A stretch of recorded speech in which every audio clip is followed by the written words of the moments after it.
කොහොමද ඉතින් මාත් එක්ක අද හදමුද රසම රස ස්පැගති එකක්.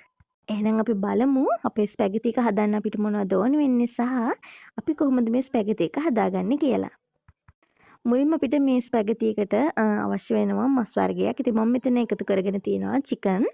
මම චිකන් ග්‍රෑම් 500ක් හොඳින් පිරිසිදු කරලා පුංචි කෑලි වලට කපලා ඒකට ලුණු කහ අනලා අත ගාලා අරගෙන තියෙනවා. ඊට පස්සේ අපි අපේ චිකන් එක බෙද ගන්න භාජනයට අවශ්‍ය ප්‍රමාණයට තෙල් එකතු කරගන්නවා. තෙල් ටික හොඳින් රත් වීගෙන එනකොට අපි අත ගාලා තියාගත්තු චිකන් ටික මේකට එකතු කරලා හොඳින් බැඳ ගන්න ඕනේ.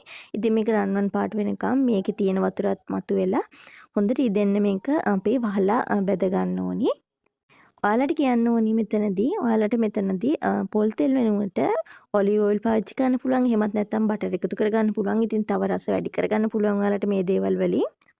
ඔයාලට මෙතනදී ෆෝක් එහෙමත් නැත්නම් බීෆ් සොසේජස් ටූනා ඒ වගේ දේවල් එකතු කරගන්නත් පුළුවන්.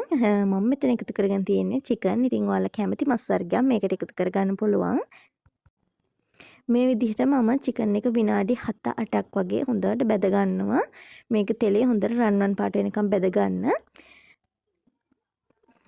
මෙන්න මේ ප්‍රමාණයට රන්වන් පාටට චිකන් කෑල්ල එන්න බැදීගෙන එනකොට මම මේකට එකතු කරගන්නවා කපාගත්තු සුදු ලුණු. මම මෙතන සුදු ලුණු බික් 7ක් 8ක් වගේ ප්‍රමාණයක් අරගෙන තියෙනවා.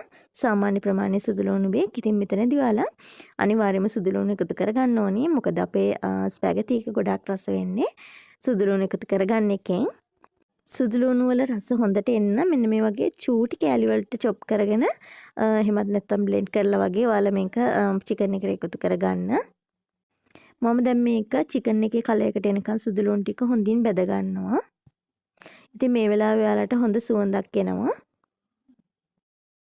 ඔයාලට දැන් පේනවා ඇති චිකන් කෑලි සහ සුදු ලුණු එක කලයකට ඇවිත් තියෙනවා. ඉතින් මේ වෙලාවේ අපි අපේ ෆ්‍රෙෂ් මිල්ක් එක මේකට එකතු කරගන්න ඕනේ. මම දැන් මේකට ෆ්‍රෙෂ් මිල්ක් ටික එකතු කරගන්නවා. ඉතින් ඔයාලට වයිට් සෝස් එක හදලා වෙනමින් එකතු කරගන්න පුළුවන්. හැබැයි ඊට වඩා ඔයාලට මේකටම වයිට් සෝස් එක හදාගත්තොත් අපේ ස්පැගටි එක ගොඩාක් රස වෙනවා. මේ විදිහට ෆ්‍රෙෂ් මිල්ක් ටික එකතු කරලා අපි මේක චුට්ටක් විනාඩි 4-5ක් වගේ හොඳට ඉදෙන්න අරින්න ඕනේ. කිරි ටික හොඳට රත් වීගෙන එනකොට මම මේකට චීස් එකතු කරගන්නවා. මම මෙතන චීස් කෑලි 3ක් එකතු කරගන්නවා. ඔයාලට ඉතින් චීස් රස අවශ්‍ය ප්‍රමාණයට එකතු කරගන්න පුළුවන්. චීස් ටිකත් හොඳට දිය වෙනකම් මේ විදිහට අපි කලවම් කරගන්න ඕනි. අපි වයිට් සෝස් එක හැදුවොත් කෝන් ෆ්ලා හරි එමත් නැත්නම් පාන් පිටි හරි එකතු කරගන්නවනේ. ඉතින් මේ වෙලාවේ මම මුකුත් එකතු කරගන්නේ නැහැ. හැබැයි මේක හොඳ තික් එකට අපේ කිරි මිශ්‍රණය හැදෙනවා. මම දැන් මේකට අවශ්‍ය ප්‍රමාණයට ලුණු ගම්මිරිස් කුඩු එකතු කරගන්නවා. ඉතින් ඔයාලගේ රස පරිදි ලුණු ගම්මිරිස් කුඩු එකතු කරගන්න. මෙතනදී ඔයාලා සැර ගොඩාක් වැඩි කරගන්න එපා. මොකද එතකොට චීස් රස එන්නේ නැහැ. ඉතින් චීස් රස වැඩියෙන් එන්න නම් අපි සැර අඩුවෙන් එකතු කරගන්න ඕනේ. ගම්මිරිස් කුඩුත් එකතු කරලා අපි මේක ආයේ විනාඩි 6-7ක් වගේ හොඳට හැන්දි ගාමින් අනා ගන්න ඕනි මේක අපි. ඔයාලට පේනවා ඇති දැන් මේක ටිකක් උකු ගතියට ඇවිත් තියෙනවා. ඉතින් අපි මෙතනදී පිටි මුකුත් එකතු කරේ නැහැ. මේ විදිහට අපි මේ වයිට් සෝස් එක හදන එකෙන් අපි චිකන් එකේ රසත් හොඳට මේකට උනා ගන්නවා. ඉතින් ගොඩාක් රසයි එතකොට වෙනමින් වයිට් සෝස් එක හදනවට වඩා. ඉතින් මේ විදිහට මේක තික් වෙනකන් හොඳට අපි මේක පිස ගන්න ඕනේ. මම දැන් මේකට කරාමුණටි එකක් සහ කුරුඳු පොඩි කැබැල්ලක් එකතු කරගන්නවා. එතකොට ඉතින් මේකේ රස තව චුට්ටක් වැඩි කරගන්න පුළුවන් අපිට.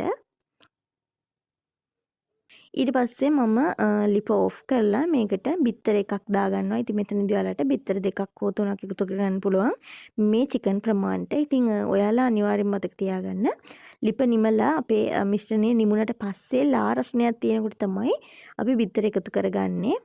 මම භාජනය මාරු කරගන්නවා. ස්පැගටි එක තැඹිලා තියෙන භාජනයේටම මම ස්පැගටි එකෙන් වතුර ටිකක් එකතු කරගන්නවා.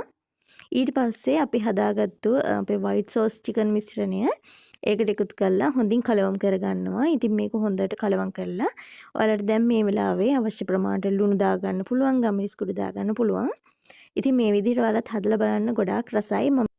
ඔයාලා තාමත් මගේ channel එකත් එක්ක එකතු වෙලා නැත්නම් මගේ videos වලට කැමති නම් මව subscribe කරන්න අමතක කරන්න එපා. ඒ වගේම තමයි videos like කරන්න, share කරන්න අමතක කරන්න එපා. ඒ වගේම තමයි ඔයාලත් මේ spaghetti එක හදලා කොහොමද රස කියලා මට comment එකක් දාන්නත් අමතක කරන්න එපා. එන ඉතින් මේ වගේ රස video එකකින් ආයෙත් හම්බෙමු. අදට ගිහිල්ලා එන්නම්. ඔයාලා හැමෝටම සුබ දවසක්.